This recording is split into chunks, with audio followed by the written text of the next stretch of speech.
Quand on a froid, c'est que finalement notre corps, qui est plus chaud que l'extérieur, perd de l'énergie et il en perd trop vite par rapport à ce que notre corps, notre métabolisme est capable de produire.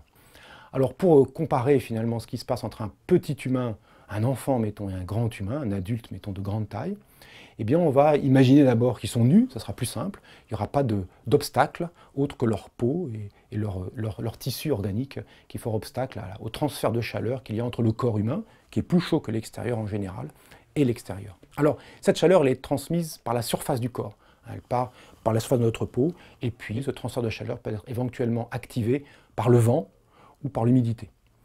Donc ce transfert de chaleur se fait par la surface, et cette chaleur est produite par le volume du corps, par notre métabolisme qui agit à l'intérieur de notre corps dans tout son volume. Alors ce rapport entre surface et volume va avoir des conséquences extrêmement importantes, dont l'une est de comprendre pourquoi un humain de 2 mètres, par exemple, un grand adulte de 2 mètres, va mieux résister au froid qu'un jeune enfant de 1 mètre de taille. Si l'enfant est 2 fois plus petit, il est aussi 2 fois moins large et aussi 2 fois moins épais, à peu près. Toutes ces dimensions sont divisées par 2. Donc son volume, la largeur, par l'épaisseur, par la hauteur, son volume va être divisé par 8. Il sera donc 8 fois moins volumineux que l'adulte. Et donc sa production de chaleur sera 8 fois moins grande que celle de l'adulte. Mais comme il est plus petit, il a aussi une surface plus petite. La surface, c'est le produit de 2 dimensions, une largeur par une longueur. Si vous êtes 2 fois plus petit, si toutes vos dimensions sont 2 fois plus petites, votre surface corporelle externe sera 2 fois 2, c'est-à-dire 4 fois plus petite. Autrement dit, l'enfant produit 8 fois moins de chaleur, mais il ne la perd que 4 fois plus lentement, parce que sa surface est 4 fois plus petite. Et au bilan, comme il est beaucoup trop surfacique finalement par rapport à son volume, il va perdre sa chaleur 2 fois plus vite que l'adulte.